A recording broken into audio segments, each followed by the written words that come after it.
Alright guys, Rab Mac again today. Hope you're all doing well and enjoying your day so far. Welcome back to the Breaking Point podcast. It is episode number 61. We've been having a fantastic time. There's so much going on right now, so many discussion points, roster menu changes that may or may not occur, the Volk potentially being gone. There's loads to dive into today. Thanks all for joining us in the Twitch chat, live on Twitch, after the fact on YouTube, all the other podcast platforms. The support on the podcast and the other content lately has been out of control. Austin Easy Mac O'Neill is joining me today. Lion Man should be arriving at some point or another. The time zones, the daylight savings, seemingly taking something of a toll, but we'll get there regardless. And we've got so much to dive into. Austin, you're enjoying some nice scrims in the background right now, but are they using the Volk? We can dive into it. Still, there's a mid-season break, right? It's kind of interesting that there's this amount of time off. I think that some players would have preferred there to be a bit of a time off between Major 1 and Major 2, start at least with the qualifiers, which didn't really exist. And now we have effectively a month off for seemingly no reason, to be honest. I think a lot of the fans are kind of frustrated about it. But, how are we doing? Doing good. Doing good. We're already back into it. I think it was like a week off, so not bad, Getting back into the groove. It's nice being back, It was nice having the little break, but back in action already. Absolutely, yeah. I mean, what do you think about this break? Because I saw Octane say on stream that the players kind of asked for more of a break after the majors. They wanted a bit more time off after the majors ended to recover, recuperate, to make sense, I think. And Major 1 to Major 2 was super last minute. And then there's this massive break between now and there was meant to be the All-Star weekends like last weekend. That didn't happen. And that's going delayed to the end of the year. And then the Pro-Am Classic or whatever is on the 5th in about 3 weeks' time or so. And then right after that, they're straight back in again. So it's like there is a massive break now, which to me kind of disrupts the momentum. Like Stage 2 Major was so good. There were so many storylines, fantastic tournaments. And now all of those storylines have to wait. I mean, the first game that LAG play, the reigning champions of Stage 3, is against Optic, which should be fantastic. But, we want to see that, next week probably rather than in 4 weeks' time, whatever it's going to be. And so, I don't know, interesting the way the CDL have done this to me, because if we're going to do breaks, I feel like the way that this has been done with a kind of mid-season break isn't the way to do it, especially because it's not like we're really seeing any roster mania chaos. Like in previous seasons, we might have had, okay, this is the designated roster change period where you have, a week to make all your changes. And if you have that in a mid-season break with maybe a week or two after for the teams to practice, that might make sense. The way it's working this year, you're not really getting too much upside. So I don't really know what you think, because last year there were, of course, 5 majors. There was barely any time off. It was more interesting for the fans, I guess. But the players felt like there was a bit too much going on, which I think is understandable. But, you guys have taken a week off, but it feels like, okay, you've had a nice week off break, maybe 1 week of practice straight back into games rather than 3 weeks off. I don't know. What are your perspective? Like, what do your boys think on the team? I don't think they like it. I don't really know though, because they were kind of fiending. Like they were playing 8s like 2 days after we got back. By the way, we also have another month-long break in about 2 months. You have 2 month-long breaks for a 6-month season. It's really weird to me, personally. Like I won't try to be too negative on it, because obviously there's like scheduling conflicts. Like who knows what else they had planned. But I mean, when you look at the MLB lasts from March till probably November, pretty much, and their All-Star midseason break is a week. So, and that's a much longer season. I don't think we needed a month. Like 2 months or 2 weeks max should have been what we had. Personally, like what I think is the best format is you have the qualifiers for 3 weeks. You have a week break, then you have the major, then you have a week break, and then you're back into it. That gives enough time to practice before the major. It gives enough time to make any rule changes and whatever after the major. And whenever the midseason is, then you can do 2 weeks off in the middle, and then you can do, that a little bit of extended break in the middle. But in reality, we shouldn't be having 2 1-month-long breaks when there's only like 6 tournaments this year. Like I don't understand the reasoning for the big breaks, but we had a 3-month break at the beginning of the season. We have a 3-month break at the end of the season. Actually, we have a 6 months off season. Like it's just kind of exhausting. Kind of like I just wish the season was more, right? It just feels so fragmented. It feels so uncoordinated at times, and I think that's something that comes with years of scheduling. Obviously, this is the 3rd year, but second year with this concept. So I'm hoping next year will be much better. In reality, we should be starting probably if game comes out in November, we should be starting in December, January, preseason events. January is the end of January is where the regular season starts. You play January, March, February, or January, March, and January, February, March. Jesus, and then you have an extra. You have like a two-week break, and then you play April, June, July. You have champs and at the end of July or August, and then you have a World Cup in September, and then you kick off the game again. We're not. I don't know. I feel like we're in a weird spot right now where people are like we're ready for matches in like a week, and now you have to wait another what 2-3 weeks, and then you have that again after Major 3. By the way, you have a month on break again. So it's tough. It's tough. It just doesn't make any sense. Like, we managed to say, okay, the season's longer because it goes from January to, I don't know, August. So, and you can claim it's like 8 months, but the reality is you miss a couple of those months. So, whatever. We can cross the bridge when we come to it. But frustrating. I don't really understand. It's always some steps forward and some steps back, arguably more steps back than forward. So hopefully things, change going forwards. I'm sure they will. Like, I think we've made some progress this year. It's probably going to take some time to iterate, but it's like, no one really thought that was the way to do it. You know what I mean? Like, no one was really calling for there to be a month break, to be honest, at least in my perspective. Let's talk about the Volk because a very interesting discussion at Major 2 when Los Angeles Guerrillas, they win the entire thing. Sparks bringing the Volk out. Of course, in the first game they played against Boston, they got railed 3-0, and the Volk, Spark used it to pretty good effect on the Tuscan control. They lost the game anyway, so no one really thought about it too much. As soon as they start making this losers run, then people realize the Volk is actually very good. Now, there's a few reasons why this gun is good. I don't know if you want to bring up the kind of a stats here on screen, Omar, or at least the time to kill stats with one headshot involved. Because with one headshot, it is maybe the fastest killing regular weapon in the game, up to a certain range. It outguns the auto and the MP40 pretty significantly when you mix one headshot in, because it can be a 3-shot kill with one headshot due to the multiplier. Also, the strafe speed is significant, which is also a pretty big deal. Now, there's been lots of talk about whether this should be gone or not, whether it's too overpowered to be GA'd. I think I don't know. Most pros seem to think it probably is, and I think most of them have kind of voted against it being kept.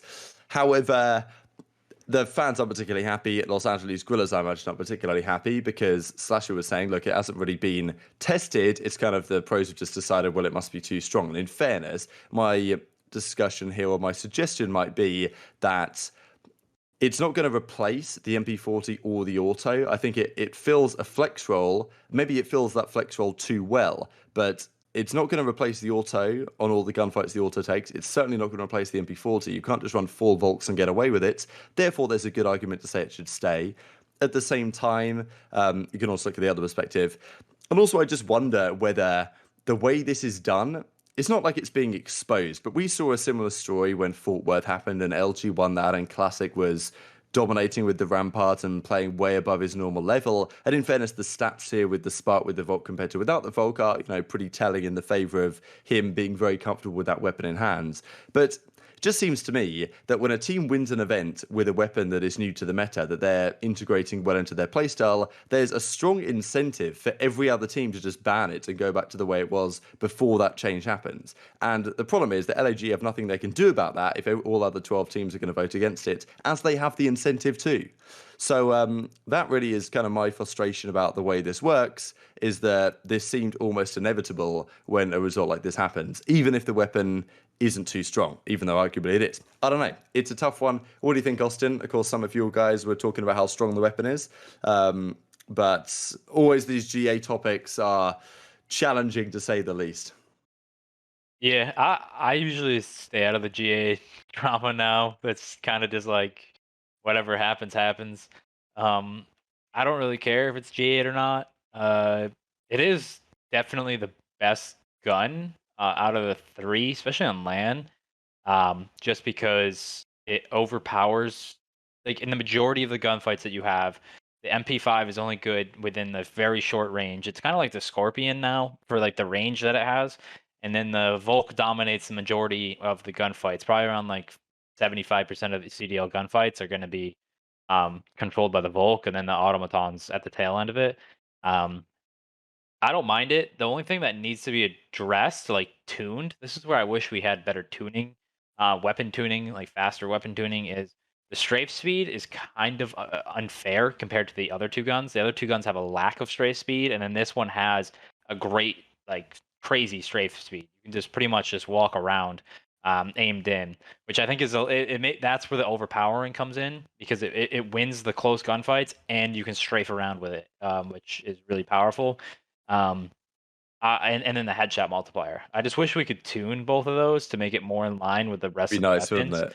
it? But like now we're in like absolutes where it's like, do we ban it in the current form or like you know what I mean? You can't tune it, and that's what I find most annoying. Because I would love to have it in the meta, but just like maybe tune just a little bit of it, maybe tune some of the other weapons, make it more even. Because if it was a true 3-gun meta, and all three guns had equal amount of advantage. Right now, it's really flawed. It's kind of like the AK-47 when that came in last year. Mm. But I mean, again, if it's in, it's in. Like one of our ARs will obviously run it, and maybe like depending on the maps, because that's also another thing. It's very map specific. Like it's very good on Berlin, Tuscan, Boat Cage. It's not very good on Gabutu, and Siege. But it's really weird. It's a really weird gun. I know amateurs have been complaining about it for about 2 months now, and then Yeah. online, I'm hearing it's not as good, and then on LAN, it was just like with the hit reg, it's just it was just frying with the strafe speed and the ADS strafe speed. It's just it's very good. Is it too overpowered? I don't know. Obviously, again, I don't vote in this kind of thing. I don't even know what my team voted for. I don't even know like whether it's in or out. It might still be in, might not be. All I know is that we have 3 more weeks until we play, so I don't think any 100% answers can be put in within the next week or so. I'm sure stuff's gonna be tested out. So I wouldn't fret for everyone that's freaking out. Stuff will be worked around. I just wish we had weapon tuning that we could work stuff on because in all honesty, if you made the strafe speed and maybe the damage range a little bit better on the MP40 and maybe made the automaton just a little bit better on some of the like medium to long range fights, then you Give it have like a 30 bullets as well. yeah. Yeah, then you have a close range gun, a medium range gun, and a long range gun. But right now you have like a very close range gun and a very long range gun, and then like a gun that kind of like is an all around gun that has insane strafe speed and has a really good headshot multiplier. But it's maybe there's attachments you can take off, maybe there's stuff you can work on. So there's other ways to combat a gun other than just ban it. So that's just my thing. Maybe you can find certain things that we can work on there. That's a good point. The other thing that was brought up around the GAs is because Frosty, I think, was saying in the chat about when could we ever have a 3-gun meta again. You could argue we have a 3-gun meta with the RATT in the game, right? The pistol, which is genuinely very, very good.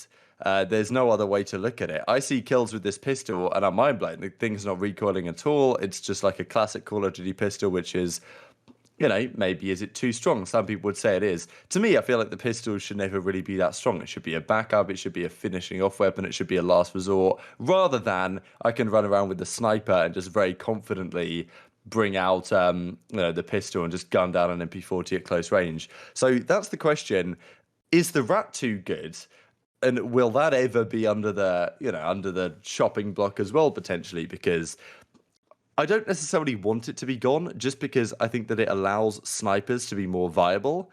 And I want to see as much sniper action as possible. If you make the pistols worse, then that makes snipers kind of worse as a consequence.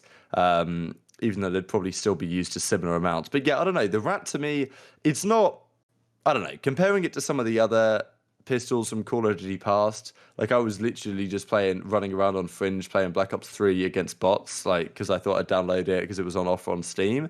And I remembered that the RK5 was the quickest killing regular weapon in the entirety of Black Ops 3. If you hit a 1 round burst within the burst with an RK5 close range and you got that 3 round burst kill, nothing could kill you quicker than the RK5 point blank, apart from single shot weapons.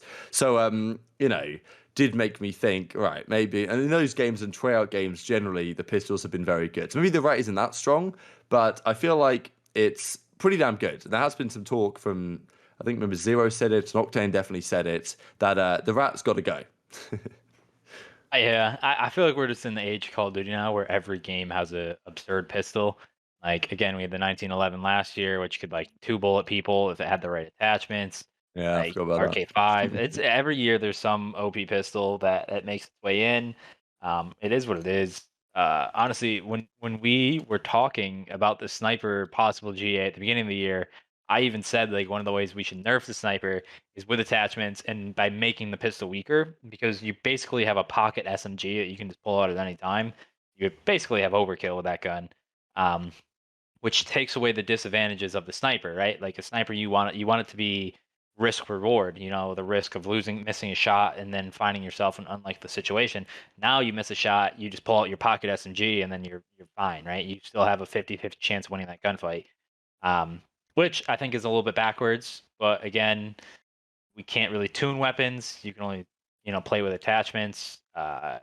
If the base power of the gun is really strong, you're kind of in a pickle.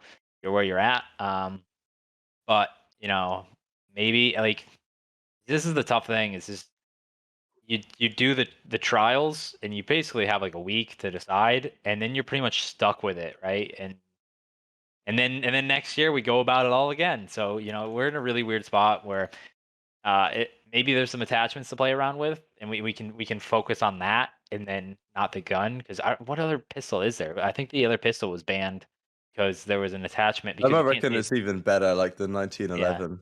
like you can't see the attachments in the kill cam anymore. And actually, we had to disable kill cams because there's a glitch with the kill cams that makes you instantly spawn up.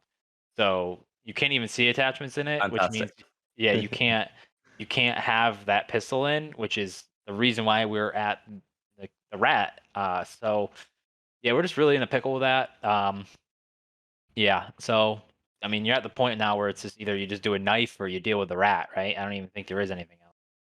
So it is what it is. I don't think it's that. I don't think it's too bad. It's reminds me of every other overpowered pistol we've had the last 7 years. But yeah, I mean, hopefully we do find a good meta that sometimes I don't like it when it's a stale meta. Like we were just talking about like in like Ghosts and Advanced Warfare and Black Ops 3, the different metas you had, even if they were for a week. Like right now, seems like the past 3 years we've had pretty stable metas for like the whole entire season, which is good and bad. But hopefully we just find a balanced one for the Pro Am and Major 3, because then we'll have another month-long break after that, so we can kind of reevaluate then for the end of the season. But hopefully we find a good meta for the next two tournaments. Yeah, I agree. Hopefully they work things out. I don't know. I haven't really hated it, to be honest, but it's just something that will inevitably be discussed. Let's talk potential roster moves because, well, I want to talk about Toronto. Before we talk about them, I want to just touch on Clayster real quick because he made this quite bold statement around about the major time where he said that basically he should be a main AR in the league because he's better than at least 6 of the other main ARs. Now, that was, I think, before Slasher and LAG went on to win the tourney. And I think that's a pretty, let's just say, an optimistic statement from the Clayster perspective. And it just seems very hard to believe that he's going to find an opportunity, right? Because he's trying his best. I guess he's gone to Minnesota and tried to make something happen. But it's very difficult to see what team he could even fit in. The only one that really makes much sense to me in terms of a team that might need a guy like Clayster and like could work is maybe a team like Florida, right? Like a guy like Dave Paddy, for example, or maybe the leadership and the comms that Clay could bring there and more consistency might be valuable. But there's so many issues that making a move like that work because Florida are not an org that really wants to spend all that much money. And Clay as a player is not going to be cheap, right, from his New York contract. I think he even said he gets paid the same on the bench as he does on the starting teams. That can't be bad. Maybe Carly in the chat can give us some more intel on that one since she just joined New York. So congratulations. But yeah, what do you think, Austin? Tough to see Clayster getting anywhere. And if he doesn't, it's like, what happens next season? Is he hoping for expansion? Because he's legitimately at a career low, which is tough. But I don't think he's been at a lower point in his career, no, in terms of stock and chance to get on a team. I can't see it. So it's tough. Yeah, this is probably the lowest he's been. For the 6 other main ARs, I'm honestly wondering who he like, because whether or not this is probably 50-50 across the league. Gravity, He Dave maybe thinks Paddy. Paris, right? Gravity, Dave Patty. He probably thinks Octane right now. Octane, okay, that's 3. Well, let's go Major. through it. Yeah, maybe Major, that's 4. He's probably Because thinking accuracy. And I would rather have accuracy right now on that Seattle team. No, I agree, but that's what he's thinking probably. Yeah, and maybe he's thinking maybe I'm trying to look at the list right now. Like maybe he thinks he like methods. Like maybe. I mean, I don't Methods know or where the other slasher, he was six probably is. thinking. Yeah, probably He's probably slasher, thinking right? slasher, yeah, going And into the I don't think tournament. that's a value like a an argument that you can make right now. He's at Uh, best like 10th. yeah, That might be pushing it. maybe he's thinking like potential, like maximum potential, like in this game. Which maybe he's right. Maybe he has a high level that he could hit. But at the same time, you have to think logistics of being the buyout, the salary, the fit within the team. It's very difficult. And that's what makes his stock so low in this game compared to other games. Because in other games you can just kind of move on, create your own roster, make moves from there. In this game, you're kind of stuck where you're at unless another team buys you out. And right now, what he would need is an elite team that's playing poorly that makes the move. And the only team that fits that bill is probably LA Thieves. Yeah. And they have their own like AR project that they're trying to reconstruct that was like a high prized acquisition of the free agency. So I don't know if they're ready to really, make that change, and that would be a big change. So in all honesty, like it kind of sucks to say, but Clay should probably pull a methods this year. Try his best at Yeah, that's a good point. keeping his stock at where it is or better going into next year. We've seen it with Zinni. He now turns it around. He gets much better. He's one of the best ARs in the league this year. He's on a team that's clicking. You can tell he's hungry. He looks way hungrier than I like in the past. He looks like he really wants to win. So I think that's a viable method to go down. And maybe that's the way he does because there's just no way. I don't want to see him quit.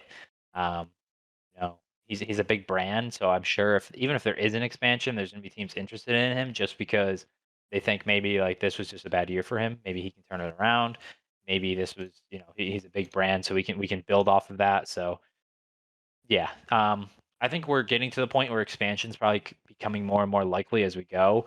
I feel like this is the first year without um, COVID, and we're having. I would say this is a good year for Call of Duty so far, with the expectations of the game that we had to where we are right now. I feel like content Yeah, I creation's at agree. an all-time high. Viewership set a record in stage one. I mean, stage two wasn't as good, but it was still decent. So I definitely think expansion's closer than it's ever been. And if we get it next year, that opens up 4 new spots. I would argue probably only 3 max, maybe 2 would be North American squads. So then you can kind of, you know, find slots there that you can probably get into. So I do hope, I really hope that's an avenue for him to go about, and I hope he does, find a way on a team. Yeah, I agree. I think it would be good if that was the case. I don't know. I'm wondering really just because I don't think a team's going to take a chance on him that isn't just a complete rebuild. I think that's really where Clay needs to be in that kind of rebuild position where he can have some thoughts on who he wants to bring through. And I don't know if that happens without expansion. It might do, right? Obviously, Methods got kind of lucky with the whole 12th team situation going down, and the merger went through, and a new spot opened up as a possibility. And like there was rumors about Paris dipping last year, right? But the problem is if Paris dip, then the replacement there would probably be in Madrid or something, which wouldn't necessarily be a Clayster type team. It would be a Spanish team, right? If the right owners get through. So, that's a question mark. Hopefully, look, if he still wants to compete, I still think he can be a great player. It's always tough to see these personalities moving on, especially when, a lot of the other positions right now and a lot of the podcasts, the flank, the reverse sweep, these type of things are occupied by other veteran players. It's tough to see where Clayster would slot in as kind of like an analyst or, all that type of stuff after the fact. So that's the question that they have to answer, and he has to answer himself. But if he's still getting paid what he was paid on the starting roster on the bench, then it can't be too bad, right? Just sit there, try and get on a team, and if not, we're we're topping up the paper. Let's talk Toronto. A team, of course, that had a lot of success. Now they find themselves in the worst point they've been at, really. I don't know about in their entire history as a franchise, because they were really muddled at the start of Modern Warfare. But pretty much from the end of Modern Warfare through to now, it's been it's been the worst point they've been at as a team. Now, Cammy and Kleenex both have kind of hinted at changes, at least doing tweets, better days ahead, this type of stuff that Codsway like to tweet out sometimes. But look, they've made a move. Scrappy has come in, my long lost cousin, to join the team, which is just beautiful stuff. I'm happy that after all these years, people have said I should get in the league or the CDL should hire me or something, but I'm officially in the league, baby. So love to see it. Shout out Toronto. And we're there. Okay, so shout out Scrappy. I want him to get on the starting team, so because there's meme potential, no doubt.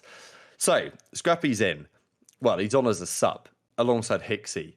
To me, this is basically a move of like, look, let's just make sure that these guys on the starting team have no excuses at all to slow down one bit. And if they continue to underperform, we're making it very clear that their spot is up for grabs, like putting Scrappy and, Scrappy, to my knowledge, I think he was probably the standout player of the Minnesota 2 Challengers events. He had a ridiculous KD on the Ultra North American Academy, plays as like a pretty fast-paced flex player, to my knowledge. So that kind of position is kind of what they need instead of Cammy, you could argue, based on the fact that Cammy last year was undeniably a top 4 player. Top 3 was even argued towards the end. Maybe there was a bit of recency bias in Cammy being top 3, but he was disgusting, no doubt. And this game, he's not even anywhere close to the top 15 players in the game. And really, that's kind of rare because you look at a lot of the, last year's top players, Simp, Abizi, Celium, Dashi, Shotzi, these type of guys, like they're all there and thereabouts this year as well. And maybe not quite in the same position, or some players a bit worse, some players a bit better, but they're all there and thereabouts. Cammy, from being one of the top performers, is now nowhere near, and Clinic's kind of recently maybe in a similar boat as well. So that's the question. They're not making any moves yet, but to me, they're currently not in a great spot in terms of standings. They're currently 9th. I think they have 60 points, or I think they're just behind where they'll need to be to qualify. So they're going to need to turn things around quickly. And, I just wonder whether some of these teams aren't being ruthless enough. I understand the kind of hesitancy to make moves, but like every team this season that's made a change pretty much has either improved or at the very least stayed the same when kind of, New York tried out Royalty. It didn't work out, but they didn't get any worse, really. So I just wonder whether them holding off on changes is going to hurt them to some degree, because I don't know, I feel like it might be worth a go. Cammy for Clinic, or Cammy for Clinics, Cammy for Scrappy or something, which probably will happen eventually if they keep underperforming, which I don't know, maybe they can turn it around. Maybe the pressure that Scrappy will provide from the bench is what this team needs. But what do you think, Lion? Or Lion? He's off. I was looking at Lion again on the right hand side to see if he was online. So Austin, what do you think? Personally, I think the Scrappy move is to make him as a substitute so you can sell him. Honestly, interesting. That might be the play. I don't think he's going to be on that roster. I think that team's going to be like complete European team. If anything, I bet you they'll look at maybe Hixie if things still don't go their way. Because honestly, they have a lot of parts that have been underperforming. So maybe Hixie can come in and bring that motivation, because if you're going to keep the same roster, the toughest thing to do is to find that motivation. What's the spark that gets you to change? What's the spark to bring back that positive energy? When there's a lot of negative coming around you, it's easy to fall into that trap where you're just in that hole where you can't improve. So finding any kind of, culture shift to kind of get you back on track, that's kind of what they need. Or else you're probably going to look at Hixie coming in, or maybe a European amateur coming in. But on the Scrappy side, yeah, he was the standout from that Toronto Ultra Academy. I do feel like the reason why he got signed is because now he is on a contract that is sellable. I don't know if an amateur contract, what like the academy, I don't know how that would, like, if a team wanted to sign him, I don't know how that would go. Because I think aren't the Toronto Ultra partnered with somebody, a different org for that, and then it gets mixy. But now he's like a tradable asset. It's like having a high draft pick. So I don't mind that move. I think that's really smart out of their GM if that's the move they're going for. I do rate him high. He just, I like, maturity wise, this needs to get up there. His gun skill is amazing. So if he turns into that team player, he can definitely be like a player that comes in maybe later this season or down the road and makes waves. He's definitely an aggressive flex. But yeah, so that's just my take on it. On the Toronto side, they definitely just need something to reignite that passion, because right now I feel like, some teams are going to be that ruthless GM mode that you need, but some teams like Toronto, I think right now they're on the back foot. I think they're on survival mode. I think they're looking at this roster and just saying, like, look, we hit this peak last year, we can hit this peak this year. We just have to make it in as the 8, 7 seed at champs, and then who knows, right? Maybe we'll find that form. If not, then we'll reevaluate in the offseason. I feel like, again, I said this last week. You bench one of these guys, the odds that they come back into your roster are very slim. And I don't know whether this is bad or good. I don't know if they're going to make that risk because of how good they did last year, and whether or not they're living in that same light because they did good that last year. I don't know. But I don't put them in the same category as some of these other teams that need to make the cutthroat changes. I think they're more in the we need to survive, and then who knows what can happen at the tail end of the season, right? Because we're still it's April. We're still 4 months from champs. Like, they really just need to find a culture change to get them back into on track. Like right now, I just feel like everything's so negative around them. It's the same thing as the LA Thieves, really. Like, everything's so negative. There's a lot of Yeah. external pressure. They just need to. Maybe this break will be what they need to get their mind off of things. Yeah, I think that's a possibility. Like, we'll see. My personal feeling is that the teams are being. Maybe it's because I want the changes for the views and the drama. That's more likely what's going through my head. So I think I'm biased. I'm definitely biased to a degree. But at the same time, I feel like the teams are being maybe too cautious with trying to make moves to improve. Because from my perspective, it's like, look, do you want to win events or not? I know this team can win events. They did win the Kickoff Classic, but I think some of these teams are just kind of sitting there. And in fairness, you look at Los Angeles, Grillis, and see what they did and think, well, maybe we can win an event, which is probably fair enough, to be honest, with the way that this year has gone and been played out so far. Before we talk LA Thieves, because they were another team in, to me, a pretty similar boat, discuss New York real quick, because they're in a similar position, really, where do you keep this roster? Do you try and make a change again? Because Neptune statistically has been a lot better since coming back, and Porlex has come through, been more impactful. But still, in terms of impact, I mean, when you look at the lineman cards, for example, which aren't necessarily based on KD, but more about, I don't know, impact engagements, these type of stats, I guess, contribute. Despite the fact that Hydra and Neptune have pretty similar KDs this stage, Hydra has like a 92 rating and Neptune has like a 79 rating. Not sure the ratings, not saying the ratings always tell the picture, but would this team be better with a hyper-aggressive SMG alongside Hydra? I personally think they would. The problem is that a lot of these teams is that are there even options out there to take the risk on? Like, this team probably wanted to make the two-man change. I think they've said they wanted to make the two-man change, or at least Krona said it, but they didn't do it because they didn't really have the choices. And then Neptune was actually all right for them, right, in their final few league games that they won. So they kept the team of 4. Now it's like, well, look, I've said it before, clinics would be a great option, but money would, huge money, I guess, would be involved there. And Toronto, of course, don't want to go their ways anyway. So it's like, are there even any chances to replace Neptune if you want to and bring in a more aggro SMG?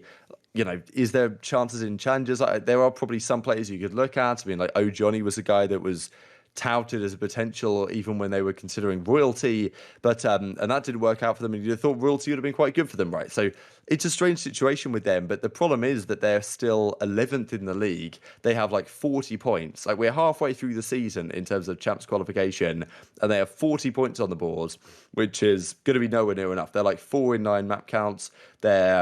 Or 4-9 series count or something like that. It's pretty tragic. So that's the thing. Their team has looked better, but still they're in a very precarious spot. And this performance at the major really didn't help them because they lost to 2 solid teams. They, of course, lost to you guys. They got, reverse swept by Thieves, couldn't close out the series. So, it's tough to know how much you can read into that, but top 12 is top 12 at the end of the day. And this is another team where I feel like this squad of 4 is not going to win a championship, but can you even make a move to make a championship winning team? I'm not sure you can with the options out there. So I feel like it's going to take one domino to fall, and then some serious stuff can happen. But maybe it'll take until Major 3 time for these teams to finally, wake up and smell the coffee. I don't know what you think, Austin. Yeah, so on the Neptune side, the reason why he was actually rated so low is because his control was so poor. His kills per minute was only 16.33 per 10 minutes.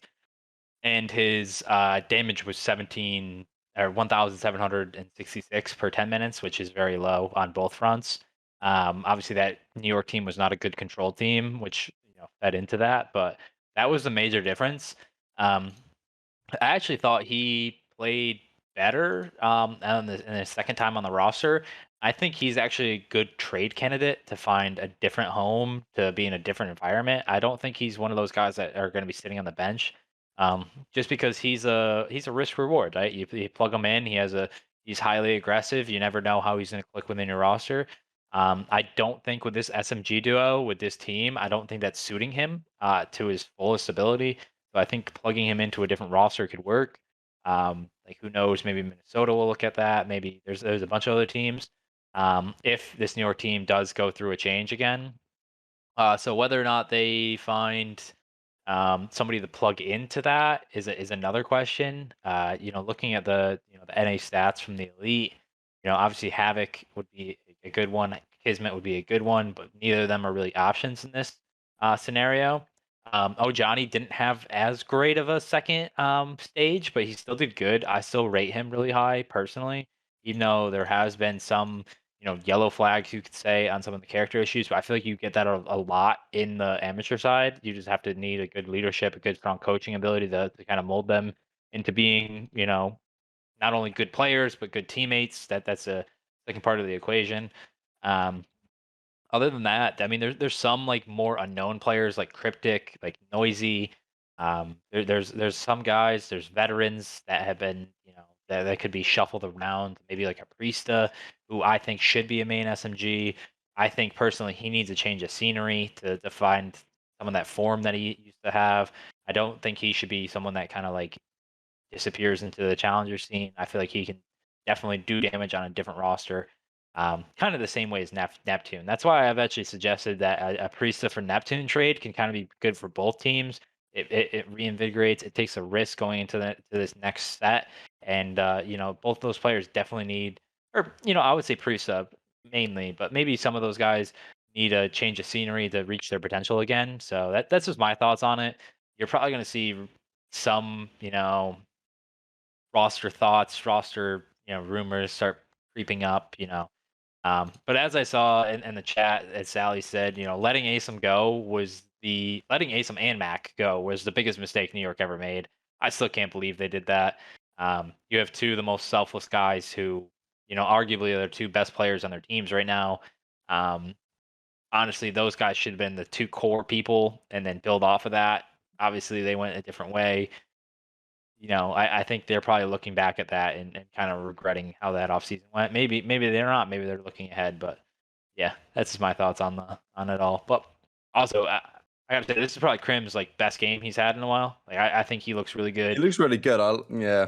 I I think want to see Paul him have looks some good. success, I think Hydra looked good this past stage. There's a lot of positives, right? There's a lot. It's not all doom and gloom. Like they're kind Yeah, of one of the true. weird teams that are They're in a not better doing good on the spot than point some, side. but they don't have good Yeah. points. Yeah. Like they're 11th in points and they have 40, which is 30 out from 8th place, but they're kind of like have positive around them. So it's really not doom and gloom. Like they are actually like a good team, I like better team than a record shows because of the roster change. So who knows? They might be able to turn it around and then they'll be 8th seed. And it's the same thing as Toronto. Sneak in, do your damage at champs. Who knows? Yeah, I agree. I mean, look, I hope they can turn it around. I want to see Krim have some good success, but I know he's going through some health issues and stuff like that, so hopefully that gets resolved. But still, one team to me in a really interesting spot is Thieves, just because they're a team that plan to have so much success. They're not in a great position right now, and there's been plenty of talk about them because whether they've made enough moves, whether they haven't made enough moves, like last season, this type of stuff. Before we talk about the roster itself, because in terms of points, it's not looking good, but it's just about okay enough that they can kind of get away with it, if you know what I mean. And also the thing is for Thieves that I'm not sure, we'll talk in the coming weeks on the matches they play in Stage 3 qualifiers, but Thieves have a pretty tough run. I looked at it today for the video, and they play London first. They then play, I think, Minnesota, then Seattle, then Boston, then Optic. So they play, That isn't the worst. okay, it's not the worst, but you've got London, Optic. I mean, Boston. Okay, it's not the absolute worst, but I think it was pretty tough, to be fair. Yeah. Like it's certainly it's certainly harder, especially with Seattle on the upright and Novus in the chat, whipping the boys into shape, this type of stuff. Rocker, if they don't change, might be a free win. But I feel like just looking at that for Thieves, it's like there's some teams you're going to go game 5 with there. And if you still can't close out the game 5s with the current Danger. roster, that it's a major problem for you. So just looking at that based on current form, it's like, 3-2 would be a good result based on that set of 5, I think. But before we talk that, I want to discuss Envoy because a clip came out from Karma, I think just before the major, when just talking about Envoy and really his career, how dominant he was, or at least when he first came on the scene in the kind of 5v5 era days of Black Ops 4, was so strong on Midnight Gaming and then onto Gen G into Modern Warfare as well. I think it was Search and Destroy Player of the Year, right, on Chicago Huntsman. Had so many great moments on that game. Since then, has been kind of downhill. It can't be denied that his teams, the last 2 games, have both underperformed expectations. And look, I don't think Envoy is the problem with this team at all. I think he's probably been playing the best on the roster. But Karma was saying that, like, look, Envoy needs to be a bit more as a player. He's a bit too one-dimensional. He plays a bit too, ratty, goes for the flanks, makes the plays that, has been discussed a fair bit. But it must be said that Shotzi joining Optic has obviously made a huge impact, right? I'm sure Envoy understands why he got dropped for Shotzi, but it seems to me that last year, Scump and Envoy as an SMG duo could never come close to matching Simp and Abizi. Like, they didn't have the aggression. Envoy wasn't really the guy that could do that, despite having the talent. He wasn't the perfect SMG aggressive partner that Scump needed, right? And this year we might be seeing kind of a similar thing in terms of impact in those SMG roles, in not having that kind of hyper aggressive player. Because last year, I don't know where I'd put Scump and Envoy in terms of SMG duos, but they, maybe were 3rd or 4th or something, and that might be a push, to be honest. This year, Scump and Shotzi to me are probably number 1 right now, the way they're playing. So, and Scump hasn't necessarily changed, right? I think he was good last year and he's good this year. So it does raise questions about Envoy, to be honest. And that's the thing. Thieves and even Optic Chicago haven't had much success in the 4 versus 4 era with him on the team. So don't know what you think about that, because yes, the team is underperforming for reasons that I don't think are Envoy's fault. But even if the team fixes those problems, is there still some element there within Envoy's gameplay where he's not getting everything he could be? Or does he need to be paired? Like, is he a Scump-esque player where he needs to be paired with someone who has more aggression to get the most out of him? Because I feel like the SMG core that Thieves have created here isn't really helping them all that much. It's kind of compounding some of the other issues they have. So, it's a tough one. It feels bad to back on Envoy when he's been their best player this season, right? But it's just kind of one of those things that was brought up. So the way I look at SMGs, because there's a bunch of different roles and how people play it, I look at it as like kind of like a radar graph. So like when you have multiple points, a lot of times it looks like a star, right? I have like 4 different points that I like look to. So I have like pace, how fast or slow you play. So like obviously there's a difference between like a BZ and then like attach when he was playing the SMG. Like that's a big pace difference. That's not bad or good. It's just a difference in play style. And then you have objective play. So who plays the objective more, who doesn't. I call it methodic play. So like so that's like Envoy, Havoc, the route takers compared to the not shortcutters, but the ones that are more fast paced in their routes, the ones that are more like to the point. They're not taking these long routes, they're taking more of the shorter routes. And then the last one is just slaying. So like that's like a Scump, Simp, who work really well around their kills and are really good on that front. Obviously players are different on all the radar graphs. They push and pull on certain things. Some players are more high pace, high slaying, short routes, short objective. Some are really high, Envoy, I would call him. He's more of a high route. He's this year he's been I would say medium slaying. He's very good. He has a very good KD, but his kills per minute because he's taking the routes. He's not as good at that, but he is, not on the fastest pace side, and then he plays a lot of the objective. Now, when I look at those roles, it's got to plug and play with your SMG duo. That's why your SMG duo is important, because you want to compare and contrast compared to what your SMG duo does.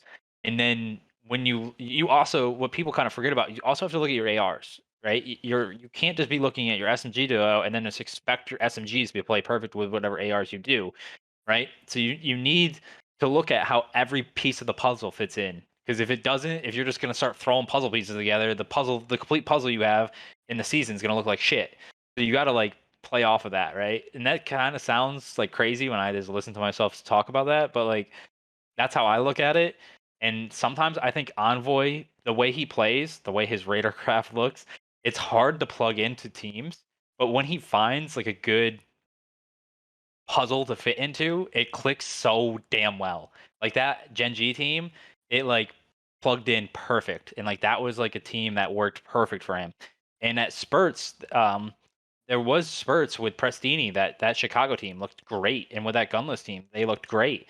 But the problem is they didn't have the 5v5, baby. consistency. Yeah, they didn't have the consistency. And then last year, I just didn't think Scump and Envoy and Formal and Dashy, like there was just too many.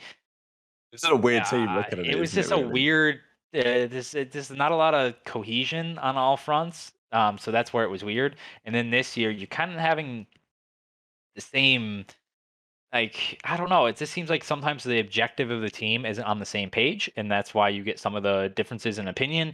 You get different play styles. You get different pacing, and I feel like that's as an SMG, it's one of the toughest things to balance and to get that right, especially with like ARs that are at a certain pace or certain like slaying ability. Like it gets tricky, and I don't want to pair it on him because honestly, I think he's been their best player. I think he's been a reason that's like dragged them out of a bunch of maps that they were gonna lose. That he's kind of given them a chance to win.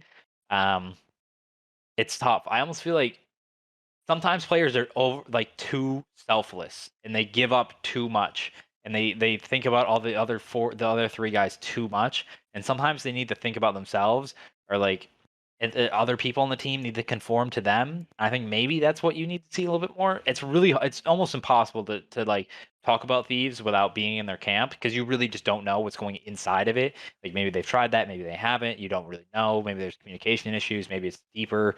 Like personally, I think it's a confidence issue. I think there's no way you go from being such a great hardpoint team in stage one to being so ass at hardpoint in stage two.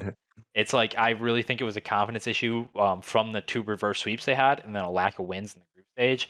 So I feel like once they get the ball rolling again, but at the same time, like I don't know. It's really tough to dissect them without being in their camp because I think there's obviously a lot of talent there. You know, you have Envoy, you have Kenny, you have Draza. Octane hasn't been great, but he's still like he's had moments in the past where he was good. It's just about being impactful as a team, and I think that's where they're not clicking. I feel like they're all individually good, but on a team base, on a team level, they're struggling to click and find that efficiency compared to other teams right now, which is what's holding them back. Now, I think there were some rumors. I didn't put this in the notes, but apparently Enable said this on one of his videos today, that I guess he only did one, but still, he said it in a video where seemingly Kenny might now be going to an SMG. So it seems like they're going to stick, which kind of surprises me, right? I do wonder whether Los Angeles Thieves are kind of like last year they made too many changes. This year the pendulum has kind of swung the other way, and they're maybe not willing enough to make moves, because if Thieves want to make moves with the resources they have, they can move mountains to get players and teams they want. But it seems like they're going to stick, because Octane's been talking about that he's going to get back in. He wants to shoot Slash's body in scrims. Like he's looking forward to the break being over and getting back into it, and this type of stuff. So it seems like they're going to stay. Whether the chemistry can recover, I don't know. But still, the rumor has it that Kenny might be going to a sub. Now, you know, if this is the case, it's like, look, this is last and final call for the team. And whenever teams do this, I swear, how many times has there been when teams have done this successfully? And, you know, Kenny's going to be the sub with Envoy and Draza's going to be the flex. That is, like, at least, I think, what is being discussed. Because I don't think the roster as it was works. Like, I think Kenny and Octane as an AR duo don't work that well. I think Draza personally is better suited on the flex for my money. And Kenny, obviously, on a sub back in World War II was disgusting. And everyone has said for quite some time, like, why not give it a go once again? Yes, the Sorg was awful at the start of Black Ops 4. He had that phase that didn't go too well. Found the Maddox and loved it. And even back in Advanced Warfare, he was an assault rifle player. He only picked up the SMG on Team Caliber in World War II because he had to join that team and fit in with the roles. Turned out it was great. Now, is the PPSH that much different from the MP40? Maybe not. I think Kenny's a phenomenal player, incredibly talented player. He can make it work.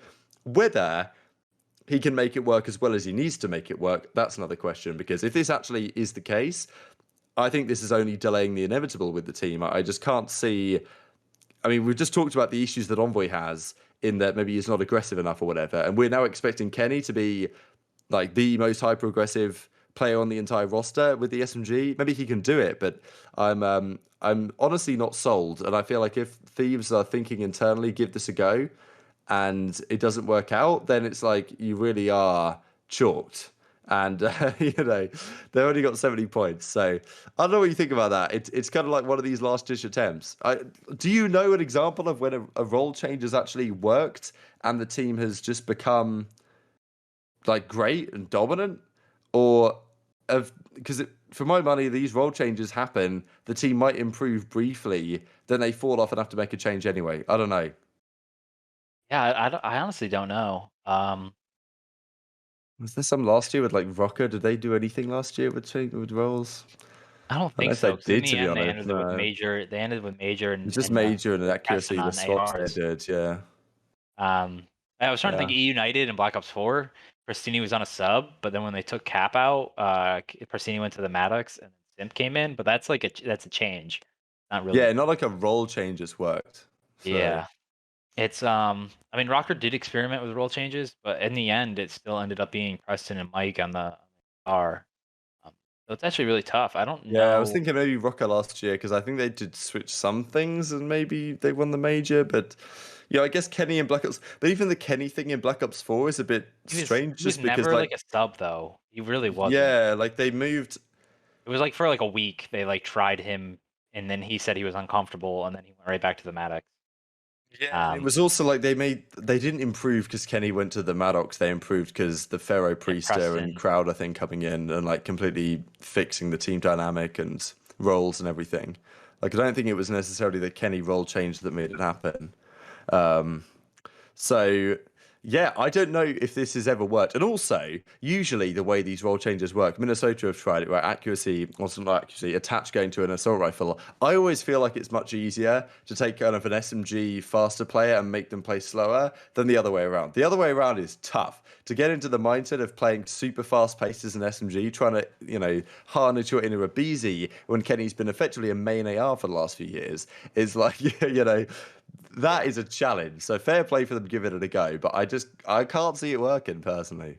Yeah, the biggest change when you do that is something not a lot of people talk about, but it's the routes, it's the timings, especially in respawn. Like when you spawn up, what routes to take when you switch those roles, because you're so conditioned to take at this route. Like on Bow Cage, when you spawn back P3, like people always go to Lamar tank with an AR, or you go top with grandmas or whatever. But when you're an SMG, you got to get you're more. It's a different timing. It's a different.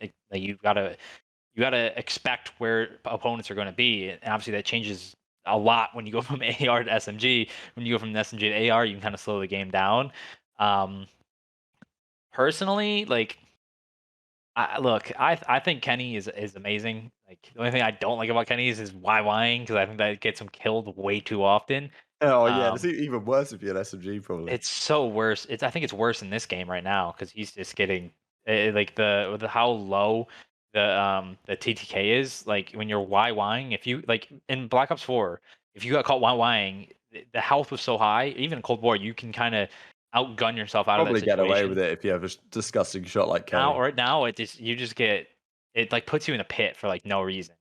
Um, Personally, I think he's never really been an SMG. Like I know that sounds funky, but the PPSH was a really hip fire, like snappy gun. It was basically a Maddox that was just really good at close range. Figured him very well actually. The hip fire Yeah. especially is a good point. And I always thought that, like, honestly, I thought the what's the gun that that Sparta was just using? I can't even think about it right now. Volk. Volk. I think he would be very good. I think him in a flex weapon is very good. Anything with strafe, anything where he can flash his individual ability, I think that's where it gives him the advantage because he has really high gun skill. Um, anything that has high strafe that can allow him to take more fights. That's why I liked him on like Krieg last year with the AR, because he could just literally take whatever fight he wanted. Um, with an SMG, especially in this game, you have to be way more disciplined, right? You can't just take any fight you want to. You can't. You literally have to be methodical with which fights you take, because one, there's Bloom. Even though I don't think like Bloom, everyone has their own opinion on it, but you can't just take dumb fights where it's really far away. But two, there are now two weapons that are better than the MP40 at range. So you have to pick and choose and be really smart with your positions, really smart with your routes, really smart with your team shots. It's actually a lot of thinking this year with SMGs. It's very hard. That's why like literally getting a 1.0, a 0.95 with an SMG is honestly really really impressive. I think we haven't seen that in a while. And that's why people think, oh, 0.95, that's horrible in SMG, but that's kind of it's different this year. But I think going from that, I don't know. I just feel like having him on a gun where he can take challenges at any range or just kind of heat check, I feel like that's where I'd rather him be. I do agree with you, though. I think Draza is really good on the flex. I think the problem is they have so many people that are better on the AR side of it, I think, that they're kind of struggling to find the right SMG duo with Envoy because if Envoy's going to be more methodical, more objective base, more like slower pace, and then the SMG is kind of there. One of the ARs, maybe even two of the ARs, has to pick up that pace, has to pick up that that aggression with the lone SMG player, which is fine. That some teams have that team composition, but I feel like Octane's rather slow. Not this again, not a diss. He's just rather slow paced. Um, and then Kenny is kind of challenge based where he likes the power positions. He likes like methodically kind of picking and weaving his way about it, and then he gets aggressive out of like nowhere, and then he kind of feeds off of that. So I kind of feel like that leaves Roz out to dry sometimes, being the lone aggressive player. It's really weird. I just think some of the pacing's off and some of the confidence is off, which is causing them to slow down when they should be speeding up a little bit, which is affecting them. It's very weird. And again, without being in their camp, everything could just be wrong. Like I could be completely wrong. That's what sucks. But at the same time, like that's part of like media now with teams. You kind of have to Oh, it guesstimate is. based on what you You've got to have. speculate. Yeah, but it's just a lot of talent. It's just one you have to get your confidence back. Two, you have to work on your team cohesion and getting the best out of all your players. Whether that be like one player sacrificing so the other ones can be better. There has to be a give and take on all fronts. Every player is going to have to sacrifice at some point. I do think they'll get there. As much as people meme him, I do think Cap is a really like smart X's and O's coach. He knows what he's talking about. He's been on a lot of rosters where this has been probably been an issue in the past. It's just about getting the players to buy in, getting them confidence, and then applying that fix. And who knows? Like maybe they can do that. Again, they're not in a terrible place. They're in COD champs territory with 70 points. It's So precarious though, yeah, but yeah. like that they're in the hot seat. I would say they're in the hot seat. What screwed them is at the last major, like Boston, LAG, Florida, Seattle, like all got points and like caught up to them or past them, which is something they didn't want. So yeah, I do hope they turn it around because I like all the guys in LAT camp. I think they're cool. I think they're awesome. I think they're like talented players. Sometimes it's not all about individual talent. It's about team cohesion. It's about finding the team efficiency, which is something some rosters just struggle with. Sometimes you can have all the talent in the world, but if you don't play together as a unit, you aren't going to beat hardworking teams. You aren't going to beat you're going to get unlucky sometimes. You're going to not be able to close out long series. It sucks. It sucks being a player in that position. So I do hope they find their way out of it. They were ranked number 2, I believe, at some point in our coaches poll during stage 1. So I do hope they get to that point. Yeah, I'd like to see a Thieves team be competitive. It makes things more entertaining, but it's not the case as of now. Let's talk about this old cheating stuff because wow, what an entertaining affair the last couple of days. It's only a matter of time. Like it's kind of funny how that works, isn't it? How a cheating scandal happens, give it like 3 weeks, and then another cheating scandal happens. Then give it a few weeks, and then another one, and we go again. So basically, the number 2 player on the ranked leaderboards at a 250 was pretty much just using the wall hacks. This is pretty vintage stuff. He had it so that you couldn't see it on his stream, but then his game bugged or lagged, or he tabbed out, he alt tabbed or something, and it revealed the fact that actually on another monitor or whatever, he could actually see where they were through the wall. Now, just unbelievable scenes because this guy actually came out and said, "Oh, well, it wasn't really. It's kind of my fault, but I only downloaded the cheats to get diamond camo. So, that's absolutely fine, lads. Come on." And I just forgot to uninstall them. Like, honestly, the audacity of some of these kids. And, Senta was going in on him. And it's one of these things that happens. It's just kind of frustrating that this guy he's not like one of these Warzone cheaters we've seen a million of. He's terrorizing the ranked play leaderboards. And it's just really frustrating when you see this because we could talk all day about anti-cheat and whether it's ever going to arrive and all this stuff. But the problem is from a pro player perspective and also from a organization perspective is like, how can you tell if any of these kids are legit nowadays? You can't have these Abeezys of the future, right? Like these kids who, if someone comes along and gets number one, number two on the ladder, like Abeezy did back in World War II, when it was on console, there was no concerns about a BG cheating or anything. The only cheating concerns were like, okay, this kid's keyboarding, which eventually you're gonna find out, right? I guess in fairness, those were similar cheating concerns to what we have today, but much, well, you could argue less egregious, but whatever. Back in the day, it was less of a concern. Nowadays, you've got guys like Zero and Sensor and others saying like, well, look, we can't respect anyone in challenges, like, or not necessarily in challenges, but that to some degree, but also in ranked play, right? The whole idea behind ranked play, at least the idea of the leaderboards, is that the guys towards the top should be matching up against the pros and making their name for themselves, right? And they can't get the respect, the ones that are legitimate, from the pros because they might be cheating. And the pros can't, you can't blame the pros for thinking that, but it's really affecting the players trying to get into the pro and challenger scene with these scumbags dropping the cheating around. So I don't understand what they even attempt to aim from this or gain from this. I'm pretty sure the number one guy on the ladder was like teaming with this guy a lot. Number two guy was cheating. So that might explain that one. Obviously, eventually you go to land, you get exposed, but it still doesn't put the scene in a great spot. It's just it's tough to see these stories come out, and every time it does, everything kicks off on Twitter, right? Like everyone's going rogue. Nick Merckx is wading in. All these other YouTubers and stuff are wading into the convo when it kicks off. But there's nothing we can really do. Yeah, it's very weird because we had Ricochet come out, and I really thought Ricochet was going to come out for multiplayer by now and like solve a lot of the issues. Um, Obviously, it has not. I believe. I don't really know honestly, but yeah, it's really tough because like there's only so much you can do. You can have monitor cams, but there's still ways to hide on that. Like for instance, in our S&D league, by the way, which is going to be tomorrow night, 8 p.m. Eastern, right here on this channel. We sometimes have to have people monitor cam just in case. I hate it. I think it's so annoying. It's really tough, but there's really nothing you can do unless you're on land. There's nothing. You can do the face it method, but face it came out and said that doesn't work 100%. I think they Oh, said that really? just for legality Interesting. reasons. They don't want you just saying like face it, the official anti cheat, and then have it not Okay. work. And then so I think legality wise, they're saying that. I still think that might work, and then you can do monitor cams. It's really tricky.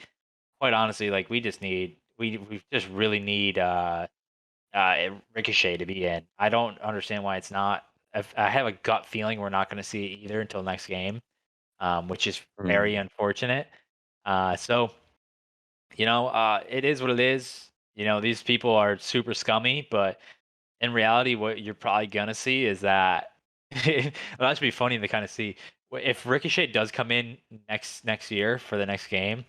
Seeing who gets much worse from year to year is Oh actually going to man, be kind of funny because you're that'll be just going to be interesting. like, I know what the excuse is going to be. I'm not as good at this game, right? But like in reality, everyone's always going to have that like inkling of like, yeah, okay. So, Yeah. Okay. Okay. yeah, okay, we got you. Yeah. So, yeah, that's pretty much where I'm at. Pretty much where I'm at with all of it. It's frustrating, but I So agree. Like frustrating. the anti-cheat is there, it's just not integrated, which I guess is positive because we've been talking about it for quite some time. But it's not where it needs to be. Okay. Honestly, I think we'll talk one more topic before we discuss. We'll do an AR tier list because I want to do that, and we might. I don't know if we can. I'm not sure we'll include the flex as well. We might save that, honestly. I think we'll probably do AR tier list, flex tier list, SMG tier list over the next few weeks, if that makes sense. But talking off the pro-am real quick because I don't exactly know what's going on this front. I have no clue really why the CDL hasn't said anything. When I wrote this in the notes, I was like, I said, surprisingly, no announcement yet. And I thought when I wrote this, okay, the CDL is going to announce something today. I can feel it coming on. But, not the case yet. They usually announce things at bang on 1 p.m. Eastern. Hasn't happened again today. We're sitting here on the 12th of April. And the only words we have at all from the Pro-Am Classic, which is starting on the 5th of May in 3 weeks or so time, is that it's going to be a live LAN event between the 5th and 8th or whatever it is of May, with the 12 pro teams in attendance, plus the 4 best amateur teams from the Minnesota CDC Open, whatever it was called. So fantastic tourney. We've been hoping for one of these CWL style tourneys for a very long time. They haven't really said anything about the format. COD Gamepedia seems to believe that it's effectively a very traditional CWL style event with 4 groups of 4 teams, however that's going to be seeded, and you play single round robin within the group. Now, whether this is even going to be on LAN is a question, because they've said it's going to be on LAN, but I don't get how we're 3 weeks away and we have no information. Even the players themselves, for example, I've seen some of the European guys, like on the Electrify team, M7 Electrify, or the EU Academy. They seem to have no idea what's going on. They don't know whether it's online or LAN. They haven't been told about when their flights are going to get booked or whatever. I think Crone said that there's some rumors that they wanted to do it in Columbus, maybe at the old MLG studios. I don't know if that's even possible. But, still, something that might be happening. But we still don't know. And I don't think a lot of the players even know. Maybe they're finding out over the last few days. But I don't think there's much information on this.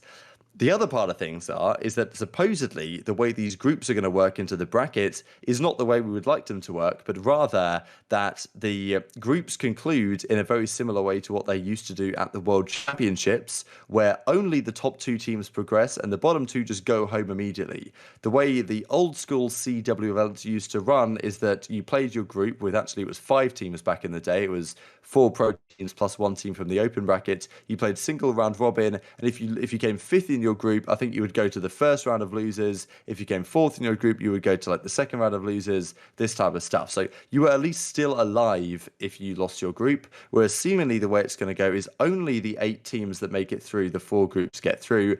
And then apparently, according to the COD League website, or the COD Gamepedia website, I don't think this has been said at all by the CDL yet, but it seems likely that it's going to be single elim, not even double elim, which already is really frustrating, because this to me was going to be like, wow, there's 4 majors, there's 1 champs, there's 1 kickoff classic, and there's 1 pro-am, which might even be the most entertaining event of the season, with a good format, good throwback to the CWL era, another official major tournament, and I think this still will probably count among those leagues, given that all the teams are there. But single elim takes away some luster if that's the case. So, look, what do you think, Austin? There's a lot to talk about on this. Is it even going to happen? I mean, it probably will happen, but is it going to even happen on LAN? I don't know. Why are the CDL so slow? Can you answer me that? Honestly, I don't even know what the format is. Like, I honestly don't know. I'm hoping, honestly, I don't cut them. Like, I give them slack for we're still 3 weeks out. I give them like another week. If we don't know by probably like the 18th, 19th, then I think it's going to be a little bit of an issue. Okay, I'll give them Honestly, 3 days. I am so disappointed, like beyond disappointed. If this is the format we get for the Pro-Am. If it is how the COD Gamepedia has it, where only 2 teams make it out of groups, one, like, can you imagine the tie-breaking fiasco that we're gonna get? Do you know how many probably Yeah, two and pretty one tragic. teams we're gonna have for the 2nd and 3rd seed, and it's gonna come down to map count or something stupid? Like, mm. I It'd personally am be like tragic so if that's the disappointed. case. Like how it should be. Like CDL, if you ever want like any you know, people to help you out with formatting this for in the future, what you really should do is have 8 amateur teams. 4 of them automatically start in the losers bracket in the bracket, right? 4 of them go straight to the losers bracket, right? You have 4 groups of 4, and then the 4th place team goes right to the first round of losers bracket. The 2nd place team goes to the round 2 losers bracket, and then the top 2 make it into the upper bracket. So you technically have 24 teams, but only 16 plays in pools. We had this back in the past. That's just how they used to do it. The open bracket, the top 4 teams that made it out of open bracket would go to groups, where the other 4 open bracket teams would go straight to the losers bracket. That's how we used to do it. I think we got to replicate that. I think the initial problem is days. They might think that it's too long to do this, when I would argue having a 5-6 day tournament that starts on like a Tuesday would absolutely bang. Um, we have CS that does 3 week long tournaments, right? They start tournaments like they do groups 1 week, bracket 1 week. They have multiple brackets. They like I know it's a cost expenditure days thing, but in reality, if this was done that way, this would be one of the most lit tournaments of the season. I'm not saying you have to have a lot of these, like 1 or 2 of these a year would be phenomenal. It would be the most watched tournament of the year. But at the end of it, we're getting this watered down version of it, which I agree is awesome. I am so happy it's back. Awesome. But I hope they take constructive criticism and then kind of apply that in the future, because this is like a super watered down version where you're gonna have okay, you're gonna have teams that you're probably, if it's only 2 teams that get out of pools, you're not really gonna have many amateur teams get out, which is what fans are gonna really want to watch. They want to watch on the weekends the amateur teams make it into the bracket, start making these Cinderella runs, not play group play. They don't really care about that. So you're not gonna have much viewership on the group play side. Two, you're gonna have a lot of tiebreakers, and we've already seen the tiebreakers for this league, right, like currently are not the best or most um like spoken to the community in the best way. So not a lot of people understand the Yeah, true. tiebreakers. So now you're going to be put into a spot where you're probably going to have some crazy tiebreakers in these pools, which aren't going to be like solved really easily, and everyone's just going to be pissed on probably whatever day the groups are done. And then two, you're gonna have a single limb bracket, which everybody and their mother hates. Why is it that we're continually to do single limb brackets in Call of Duty when everyone knows they hate single limb brackets? I hope I'm wrong. I hope like the COD Gamepedia is wrong, but single limb brackets are so stupid. Like I hate them with a passion. So I really am disappointed about that. No one I likes hope it Singler changes. I don't like it. I don't like it. Unless I just I don't know. I don't like it. Like in CS, it works because it's a best of five, and those games last the games last like 6 hours. Like if you don't win that game, then you are not the best team. But for a match that lasts an hour, I don't think you, unless it's a best of 9, it shouldn't be a single limb. Like a best of 5 single limb is bad for Call of Duty. It just is. So I do hope they mold this. I hope this is like a test run, and then they're like, okay, we see a lot of potential in this. Let's improve on this and get it make it greater. Which I feel like is very easy. This is what fans have been asking for 3 years. This is what Lion's been asking on this podcast for Yeah, 3 years. it's true. So yeah, like I don't want to seem like ungrateful, like, oh yeah, we finally get something, but like, oh my god, oh my god. But at the same time, I don't know. I have very strong opinions on Call of Duty and what should be like, what works and what doesn't, and like what we should strive for. So I just hope they take constructive criticism on the formats. It's the same thing with the preseason. Like I think we should be having 2 preseason events. Like 2 weeks after the game comes out, just like Halo did, we should have a preseason event. If that's single limb, I don't care. I just want a preseason event that we have at the beginning of the game. And then we should have one more preseason event 2 weeks before the season starts. So then you have right before the game starts, and then you have right before the season as like a Kickstarter. It's like the 4th preseason game in the NFL, right? And then you kind of go into the season, and then you have these sprinkled in. Like, for the love of God, stop calling it COD Champs. It's not COD Champs anymore. It's COD Playoffs. It's a CDL Playoffs. The amount of people that still think this is the COD Champs with 32 teams. It's the CDL Playoffs, people. That's why there's only 8 teams making it in, because it's a playoffs, not a tournament, right? It's not like a whole tournament, and we need a World World Cup. Championship. We need a World Cup, for the love of God. Like the COD, we need it to grow. We need to attract as much audience as we can. There's already so many. That could literally be the new COD champs, the World Cup. Like call it like World Champs or something, and then that could be like our like second jewel in the season. You have pro-ams, you have majors, you have the playoffs, and then you have the World Cup. You have like the whole pyramid of like greatness throughout the season, and like that's I just hope we get that in the future. I know it's very hard. The budget might not be there, but like that's like the perfect CDL season. Agreed. Okay, the time has officially come. We've been ranting and raving. Hopefully the CDL are listening. But, you know, we've got a very important piece of content to produce. We're going to rank all the ARs in the league. I saw Enable do this. I feel like he did a solid job. I think we can do a better job. Oh, wow. Here we go. I see it on screen. This is absolutely beautiful, Omar. Fantastic work. So here we go. These are the 12 ARs. Damn, okay. Octane's already in G tier. This is quite something. Okay. Well, do we remove him? Okay, here we go. We got the 12 teams.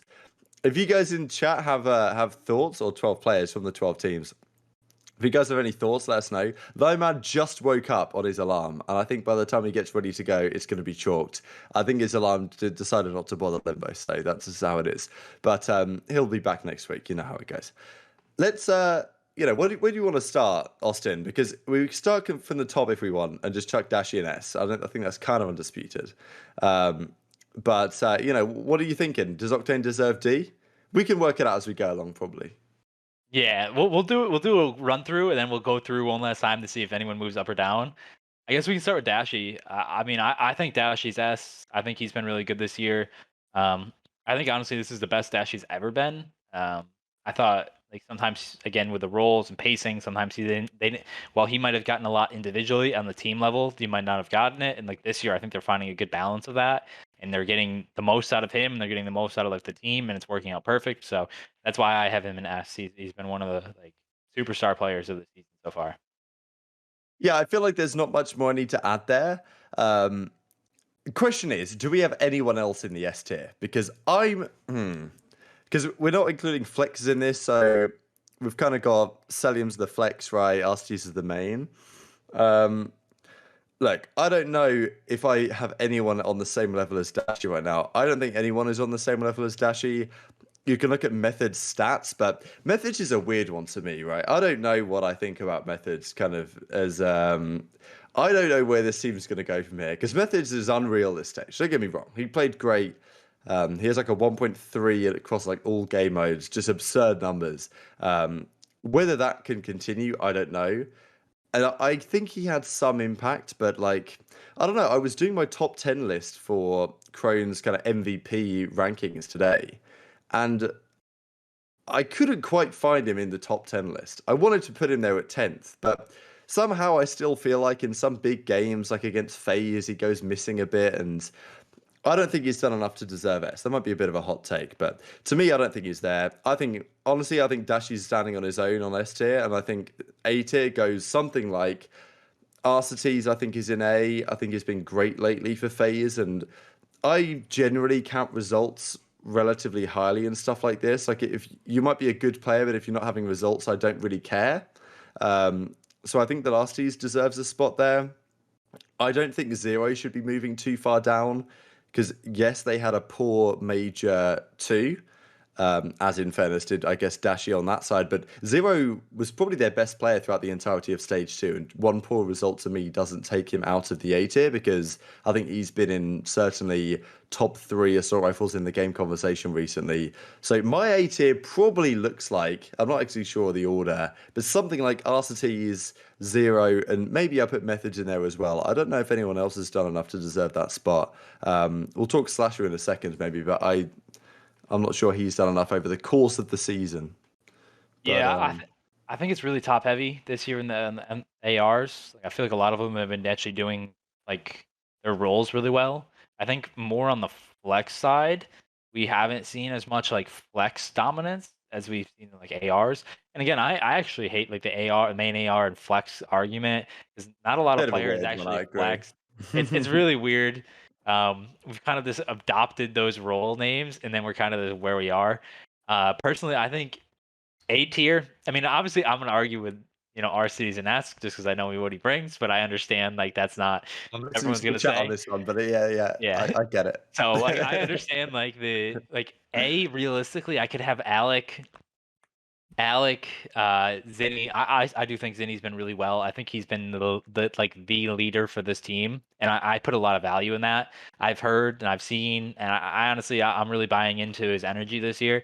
I think this is probably the most motivated he's been ever, and I actually love what I've been seeing out of that. So I have Zinni in A. Same reason I have Alec up there. He's been a terrific leader. He's been terrific on the individual side.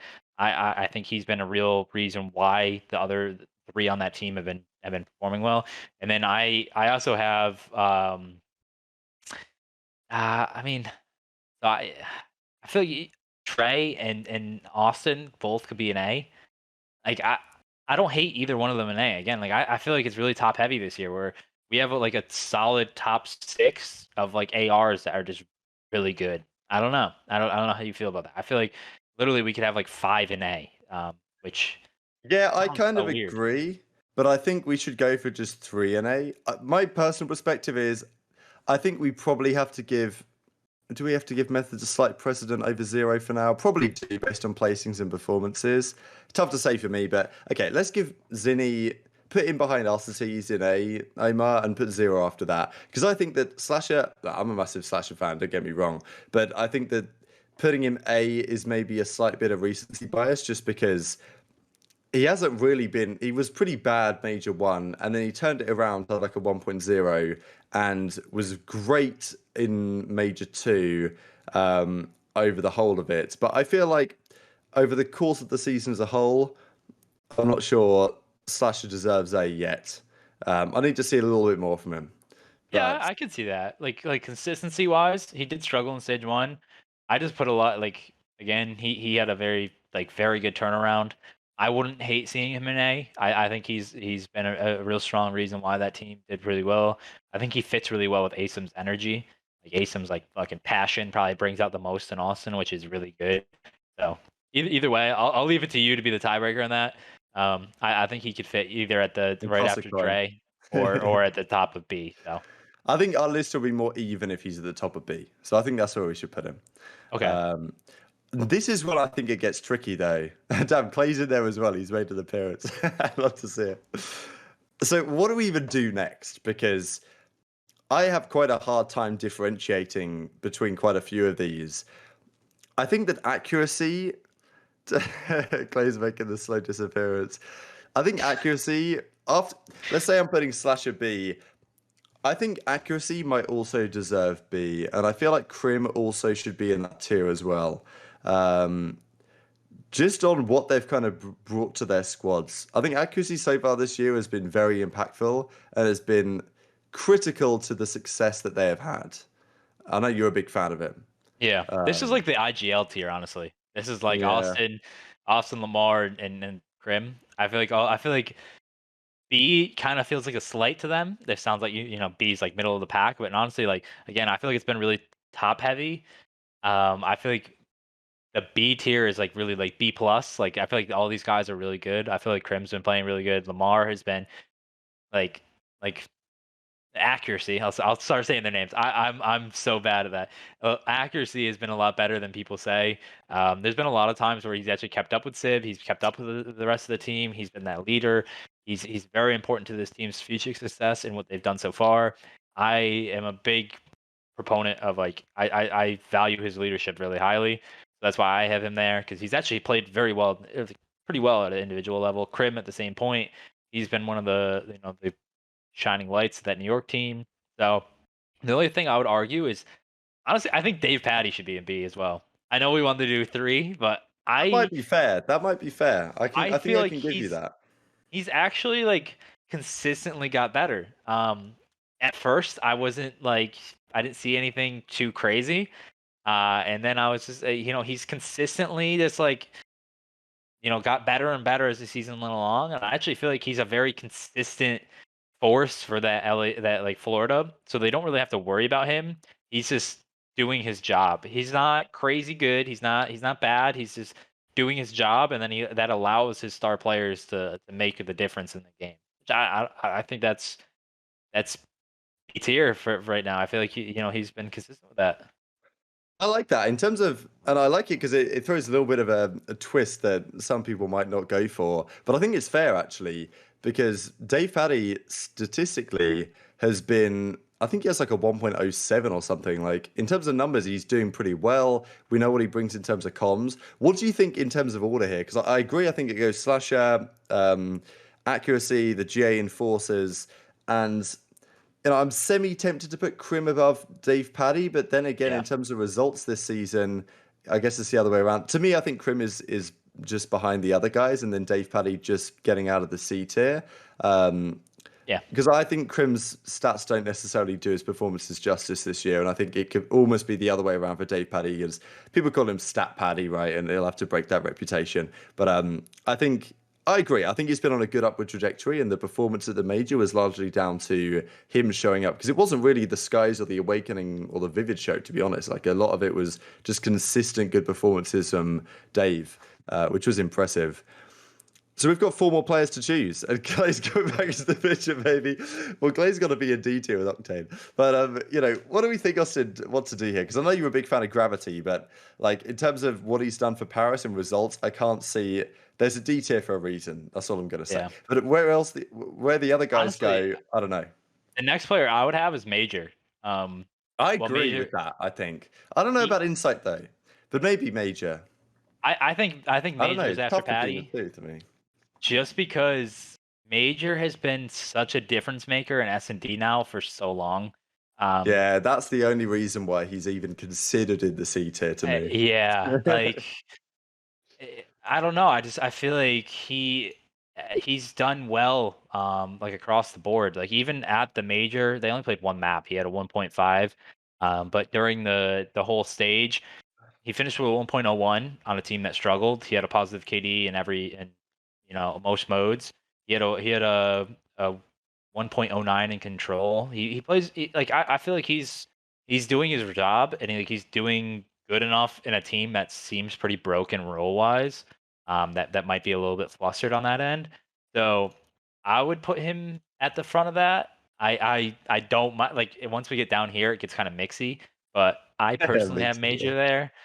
That's kind of where I see him, and then I see Insight, like him and Insight, literally like hugging hands and see personally. Yeah. No, I'm on board with you on this one. I think that it's tough for me to say who should go higher, actually. I might be tempted to I go the wouldn't other way be around. upset with either way around, honestly. They're both. I Yeah, feel like they're both like so close in C. I don't know what you guys think in the chat, because to me, I think that Insight he's had the more impactful moments and plays. And I And think S&D as well statistically he's too. Yeah, probably been slightly stronger. So to me, I think both of them are basically S&D merchants this year, to be yeah, pretty honest. much. Yep. The chat could decide, like whatever you guys like gotta say in the chat. Who All should right, we have? Omar. We need we need Insight. a we need a major and a Yeah, we insight. could do a poll actually. Insight between whether Insight or Major Maniac should be higher. Because to me, I Yeah. think maybe I'd tip it to Insight. But they're both going to go in C tier, and the other lads are going to go into D tier, I think. It's so Insight weird over because Mike, those both average. I actually like Insight's playstyle. I expect him to be an A, but like I feel like both of these guys have been kind of struggling in the respawns. And then like They definitely have. they have pop off moments in like certain maps, and then they just been S&D like reapers. It's really weird. Like Yeah. Insight's been a maniac on jeez, no pun intended, but he's been really good at S&D. And then Major has actually had his moments in control. So like I don't really hate either way. It looks like Insight. So we'll do Insight over Yeah, I think Major. Insight's winning. So we'll give it to Insight over Major, which I think is probably right. And then we've got to sort out the D tier, because to me, I think both of these guys probably have to be here. Gravity, like, he's on a crap team. It is what it is. I don't think he's showed me anything special enough to really in any of the game modes to be considered too much higher. He might grow throughout his time. The question is, does he go above Octane? Because Octane, he's called Octane, right? His name is Octane. That gives him a lot of credibility. But if you look at like the stats wise and the performances, and the map that I just remember vividly was the Berlin Hardpoint versus Optic game 4 in the reverse sweep, I think, series or whatever. I think it was that series when they got almost 100-point clubs, and he just looked so lost. It was unbelievable. Like that should be a good AR map, and he was just running around like getting shot in the side. And I don't know. Octane's a good bet to go double neg at the start of every single hardpoint, which is incredible to think about. But I don't think this game suits him, or someone's just up with him this year. So I don't think he can be anywhere else but D. Is he the Yeah. worst Menio in the league? I don't know. So I think Octane has a higher ceiling. I think Octane's very good, but I also think he struggles to find individual success at the same time as team success, and that sometimes happens. Um, Statistically, Tom is beating him in stage 2. He beat him in almost every single category. Wow. Tom had a better overall KD, had a better non-traded kills, had a better. I have this thing called TES, which is true engagement success. So it takes your kills and assists and then Wow. divides it by your engagements. I It's love like it. positive engagements. Gravity had higher tests. Gravity had a higher S and or hard point KD. He had a higher non-traded kills in hardpoint. He had higher damage per life in hardpoint. He had a higher control KD by 0.2, like by a lot. Higher everything in control. The only thing he didn't have higher was SMD. Octane beat him pretty handily in SMD, but that Paris team was also horrendous at SMD. And usually your main ARs like probably one of the least impactful on that. Usually it's your SMGs that either have to open it up, but at the same time, like I have Tom over him. Again, this is current form. I don't think there's potential, but like current form, Yeah, agreed. Tom beats him in almost every single statistical category, which, yeah, it is what it is. So that's why I would have I Tom. honestly agree. I think we lock it in. I think it's another spicy one, but I agree because the problem to me is with Octane really is that when he was great, he was taking over the respawns and he was struggling in search. Nowadays, it's the other way around. It was kind of the case last year as well, I think, a bit, where he somehow got good in search and then his respawns dropped off, which I don't think is what you really want from Octane. Like, you want him to be putting up good numbers and getting and outslaying you. So I think Octane goes 12th. I think Gravity, I mean, look, Austin's just laid out all the stats for us there that show that Gravity was more impactful across the board. And honestly, just watching LA Thieves, Octane is seems pretty lost half the time. I agree with Austin in that in terms of potential, Octane can get up the ladder. But right now, I think this is actually bang on the money. I don't think Clayster, I don't think we need to put him on it. He's not even in the Yeah, league. It doesn't make any sense to do I don't so. want to shade anything. Yeah, It's exactly, at its exactly. due. We don't want to Oh, drop there we his go. stock at Perfect. all, you know? So fantastic stuff. But yeah, yeah, he's in ST alongside that. Yeah, I like that one. We screenshot that one for the YouTube thumbnail, I think. But there we have it. I think we've done a good job there, actually. So we've got Dashi and S tier alone, and you know, you could talk about RT's being up there, but yeah, maybe bias coming into Look, play or I something. think if we win a tournament, that's when Alec can be up there. I think I that's obviously fair. I have Alec up there. You know, in my heart, he's always gonna be up there. But I think until we prove, like, obviously until we reach that level. But honestly, like again, it feels super top heavy this year. It feels It like is, yeah. there's like I mean you can look at it. There's eight ARs right there that I can say are doing a very good job, and then the two C tier ARs are very good at one mode, and just need to get better at the other two mode. And then even the D tier, like they have their moments. I feel like it's really weird. Usually you have main ARs that aren't as impactful, and then your flexes, your guys who are taking the power spots are the ones that are crazy impactful. But it seems really flipped this year, and it's kind of weird. Yeah, it's one of those years where, where it's kind of flipped. So it's cool. It's been a really good like main AR battle in a lot of these series. Absolutely, I agree 100%. I don't know who you want to host, Omar. I'm trying to look through people to see if there's anyone to host. We could obviously host Doug if we wanted to. Don't know if there's anyone else that really stands out. Maybe you can find someone. Actually, Zed is streaming. He's streaming. He's Oh, just chatting dude, though. Zed. But Zed's streaming, so I think we get him in. His Twitch is Zach Denya. Let me just I don't know, type in the chat or something, so you can do that or whatever. Which I think he's maybe AFK right now. I don't know what he's up to actually. I'm just in his stream and he's even talking. I don't know what the hell he's doing actually, so maybe that's not the best one. But you know, yeah, maybe Haggy is another good one. Haggy's streaming Lost Ark. Yeah, we'll do Haggy instead because I don't even think Zed's at his stream. Oh, But that makes sense. Haggy is at his stream. He played Lost Ark. It's fantastic stuff. But yeah, look, thanks all for tuning in. Had a great episode. Lion will be back in due course. Unfortunately, the alarm did not decide to contribute to our success today, but we did well regardless. Austin, you know, cracked out a great episode. Chat was Yeah. hyper interactive, so we really appreciate it. Going to be a strange kind of period here of the next few weeks, I guess. But hopefully, if Minnesota decide to make a move or someone does something, then we could talk about it. But like, there's always drama in the COD world. You know how it goes, and we'll do our best to keep everyone entertained with the content. So, and hopefully you enjoyed the tier list as well. Think we killed it actually. I think that was one of the best ones of all time. But yeah, any final words, Austin, before we close out the show, baby? Yes. First Good off, shot. my bar, which you can only see half of, like that's what this thing is too. I was a bartender. That's what my job was until Sure, I went full sure. time with Atlanta FaZe. So like, while it looks really concerning in the back here, it's not as bad as you would think. Okay, a lot of this was just I'm gonna monitor the levels and just see if you're like, you know, Yeah, yeah. Just To taking a see if there's toll on anything to be some of these concerned about. whiskeys. Yeah, we've got to keep an eye on this guy, you know. Yeah, me doing a shot like Ben hitting a putt. Yeah, maybe Yeah, every episode, but you can't if it miss it, wasn't can you? 6 in the How afternoon, do you I miss might. it? I do the thing where Maybe you we put it can do on your that in the forehead or future. something. I'll make a shot and then take it. That'd be good. I like that. Maybe for one of the pre-shows or something. There we go. We'll get those back underway again. But yeah, thanks all for watching. Thanks all for tuning in. Take care of yourselves, and we'll see you next time.